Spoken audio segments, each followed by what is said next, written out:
he can wax poetic all day long, but the bottom line is, this is the Agro Zone, period. Now that we're old and ugly, we're middle-aged and hurting. Love letters with Jeff Grosso will remind you of the salad days, the best of days. Welcome back to The Letters. I'm your host, Jeff Grosso, and this is the Agro Zone. We wanted to bring you a good old classic love letter. We wanted to bring you a good classic love letter, and the Six Stair boys have diligently and dutifully archived the first 10 years of Transworld Skateboarding.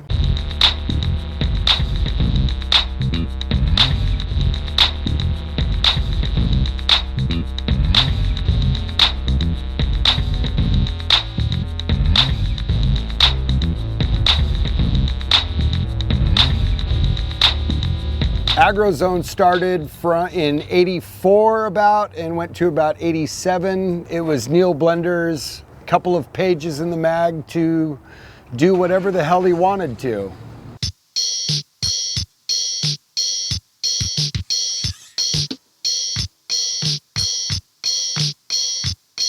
His original inspiration for the piece was the Action Zone, the little cards or advertisements in Action Now. And Action Now goes down, there's no skateboard publications, Thrasher is born. And, you know, they had the skate and destroy ethos, and it was basically their vehicle to push independent trucks. So Tracker Larry and Tracker Peggy came up with the idea to do Transworld Skateboarding. In the first issue, I believe, Tracker Peggy penned the article Skate and Create. Instead of Skate and Destroy, they would go a much more wholesome, lighthearted, optimistic view of skateboarding. Tracker versus Indy, Hawk versus Hosoi, Transworld versus Thrasher. What do you know? Go. Going versus Indy. They were wise to bring Grant Britton, who was the manager of Del Mar Skate Ranch and also one hell of a photographer. He brought Gary Scott Davison, who had done Skate Fate, brought him on board to help do the early issues. This was back when they had to do everything cut and paste. They gave Lance Mountain a few pages to do his own articles. He did Ramp Locals. They gave Neil Blender his own pages. I definitely think that the best thing in Transworld was Neil's article. So watch, enjoy, kick back, take your shoes off. You know, scratch, itch.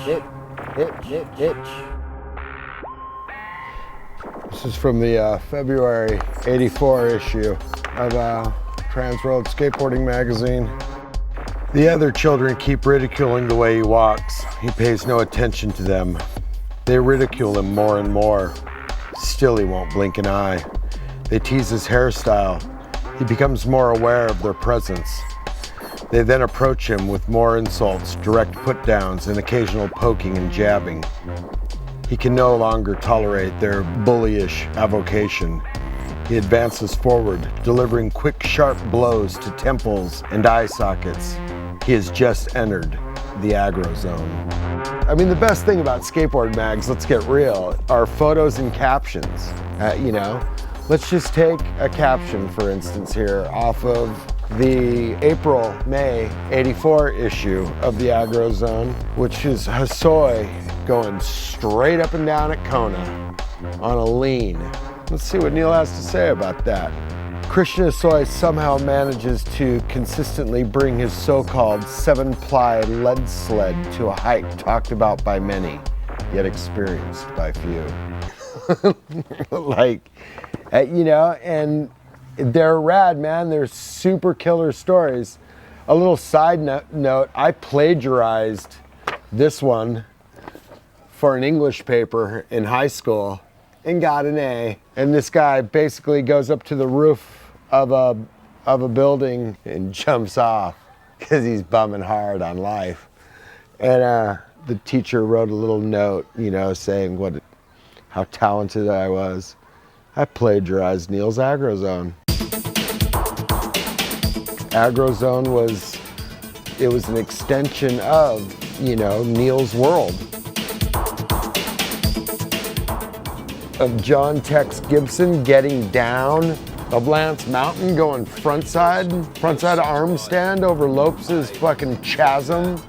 You only like what you like. In a way, I like graffiti, but it has no real meaning. Lance Mountain. You know, quotes and captions. Long Beach resident Eddie Radke delivering a pile of precious vertical ability to a long-deserved environment. Dave Bedore teeters on the seesaw of life's many choices. Here he seeks out differences in a terrain so old. You know, and like whatever, we were all influenced by Neil. Phenomenal photographer, the best ramp anywhere. Feel the steel, dude. It's just the world according to Neil. Steve Clare launching straight up at Fallbrook. This, by today's standards, is Godhead. God, that's a good frontside ollie. You know, it's just Neil playing with his camera. To be able to continue to do switcheroos at the fucking Tahoe Massacre, you did anything you could to make ends meet. And they probably paid him $50 a month. Call him Jeff, call him Fedge, either way, he's still present and offers technique and motivation to all of skating. Here he operates an Andrick under a trusting sky. Alan Gelfand brought the ollie air to the attention of others. Pictured skater Lester Kasai brings a new touch to it with a laid down guidance foot as he descends to a more acceptable medium. The short stories were fucking great. The photo of Lopes at the fucking Arc in Fresno was even greater. It's just Neil's photography and his aha observations on the absurdity of life. You know, they're usually 2 pages, and you know, this issue Neil is just like, fuck it, I'm gonna give Tom Groholski an interview. And people need to know what Groholski thinks about shit. The skate park closed, man. That's where the weeding out process happened, and you know, we became a tight-knit group, man, of survivors, you know, and that's when we started making zines to communicate with others as to what's going on, or if there's punk shows, or if there's going to be a contest at a ramp, just to, you know, reinvigorate everybody, man. Like, hey, man, we're still doing it.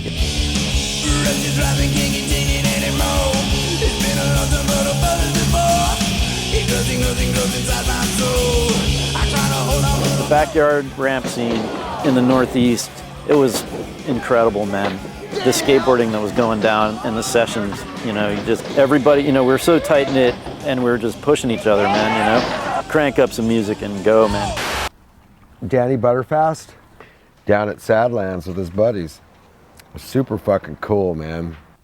And then they had to go and abuse the fucking Aggro Zone shirt.